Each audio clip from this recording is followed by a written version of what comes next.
Continuando, falando sobre guerra interior, hoje é o encontro 5 e vamos falar sobre o poder de orar até. Eu quero ler com você Ezequiel, no capítulo 22, o versículo 30. Olha só o que Deus diz aqui. Procurei alguém que reconstruísse a muralha e que se pusesse na brecha diante de mim em favor da terra, para que eu não a destruísse, mas não encontrei ninguém. Vamos falar hoje sobre o poder da oração como uma ferramenta indispensável em nossa guerra interior e em nossa guerra espiritual. As maiores batalhas da vida cristã, elas não são aquelas que acontecem diante das pessoas ou no mundo exterior. Na verdade, a Bíblia nos mostra que a maioria das batalhas na vida cristã, elas são vencidas e lutadas em lugares secretos. Jesus falou para os seus discípulos sobre a oração. Ele disse, não orem nas praças ou nas ruas, em pé, querendo chamar a atenção. Ele disse, mas vocês devem orar no seu quarto. Entre o seu quarto, feche a sua porta e ora ao seu Pai que está em secreto. Ou seja, as maiores vitórias que nós vamos alcançar em nossa vida cristã e as maiores batalhas que iremos enfrentar também acontecem no lugar de oração. Ainda que a oração seja tão importante, muitos de nós desistimos muito facilmente daquilo que estamos orando. E por não ver talvez um resultado imediato, paramos de orar. Mas a Bíblia nos ensina a orar e nos chama a orar até que algo aconteça, até que o Senhor nos escute, até que o Senhor nos responda, orar sem cessar. 1 Tessalonicenses 5,17, Paulo fala sobre isso, sobre a perseverança até que a gente receba uma resposta. Esse é o princípio de orar até. Jesus também ensinou isso lá em Lucas 18, do versículo 1 ao versículo 8, quando então ele ensina a parábola da viúva. E ele diz que havia uma viúva em uma cidade, que ela tinha uma causa, e ela ia todos os dias lá na porta do juiz e pedia para que ele intervisse no caso dela, mas todo dia ela tinha uma negativa, mas ela não desistia, ela continuou indo até que um dia aquele juiz, mesmo sendo mau, atendeu o pedido dela.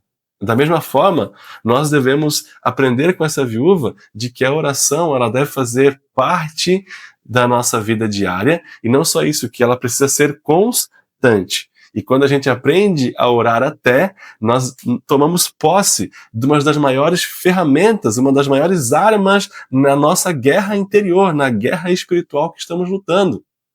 Olha só, orar até que o Senhor responda, é uma forma também de lutar contra fortalezas invisíveis.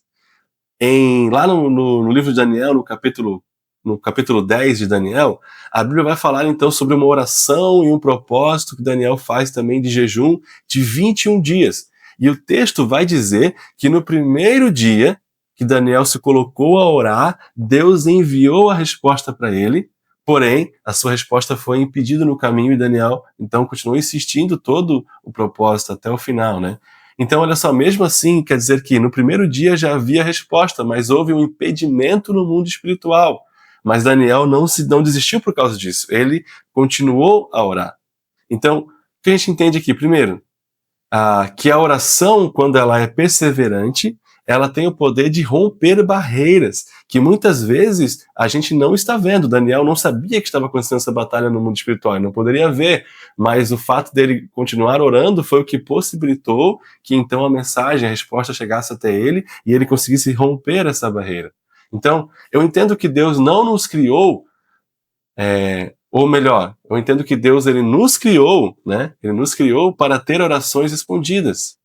A oração, ela não é uma coisa que Deus criou para que fosse uma tarefa, para ocupar nosso tempo, para distrair nossa mente. Não, Deus nos ensinou a orar, e a oração é uma conversa com Ele. Então, se Deus nos chama a conversar com Ele, quer dizer que Ele quer responder às nossas orações. O que acontece é que nem sempre Ele responde da forma que a gente quer ou no momento que a gente quer. E aí perseverar é a chave, então, para poder receber e alcançar as respostas daquilo que, então, a gente tem pedido ao Senhor. É como se, ao orar, você estivesse dando golpes nas barreiras, dando golpe nas muralhas, naquilo que tem impedido você de alcançar aquilo que você tem orado. A gente já citou diversas vezes ao longo dessa série o versículo de 2 Coríntios, capítulo 10, 4, que Paulo fala que as nossas armas não são humanas, mas são poderosas em Deus, e a oração até é uma das principais dessas armas, certo?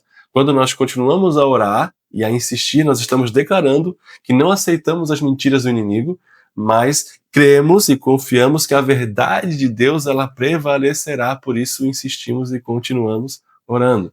A oração ela está intimamente ligada à intercessão, que foi o versículo que a gente leu lá no início. Deus, através da intercessão, nos chama para cooperar com Ele na sua vontade, no estabelecimento do seu reino. Deus quer que pessoas sejam salvas, famílias sejam abençoadas, o reino dele venha se estabelecer aqui na terra, e ele nos chama para ser intercessores e atuantes junto nessa batalha.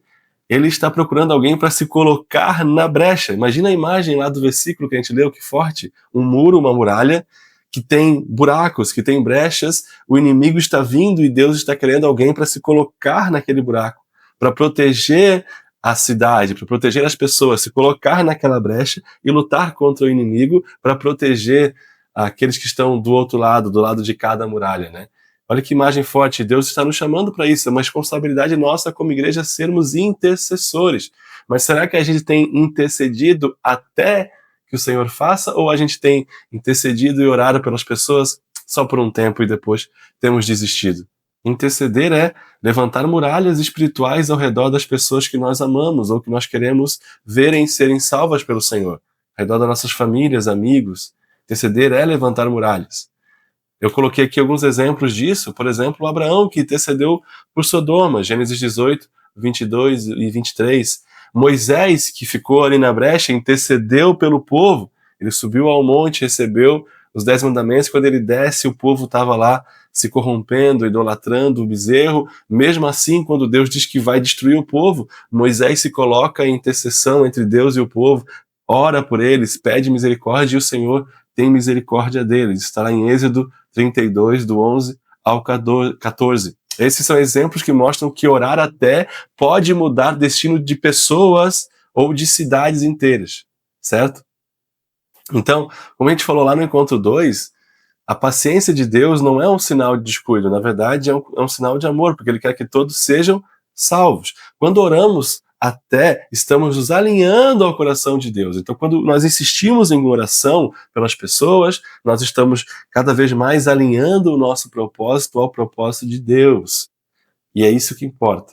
Eu quero terminar falando do exemplo de Jesus, que quando estava lá no Getsemane, um dia antes de ser no dia anterior a ser preso e depois ao dia que ele iria também para a crucificação, ele ora a Deus por 3 vezes e pede para que o Senhor, né, em sua intercessão, tire dele aquele cálice, passasse dele aquele cálice. Mas no final ele decide fazer a vontade de Deus. Aprendemos aqui com Jesus que perseverar em oração é alinhar nosso coração com o do Pai, a ponto de aprender a confiar e permanecer firme em sua vontade, intercedendo e se colocando na brecha. Então você hoje é convidado a se alistar nessa batalha de intercessores, daqueles que oram até a vontade do Senhor ser estabelecida na terra. Eu quero deixar então a reflexão com você que é: quem é a pessoa por quem Deus tem te chamado a interceder sem desistir? Você já tem alguém pelo qual você tem intercedido? Se não, procure pessoas. Peça ao Espírito Santo para que ele mostre para você pessoas para que você possa interceder por elas. E, segundo, você tem reconhecido áreas em sua vida em que você então precisa perseverar mais em oração?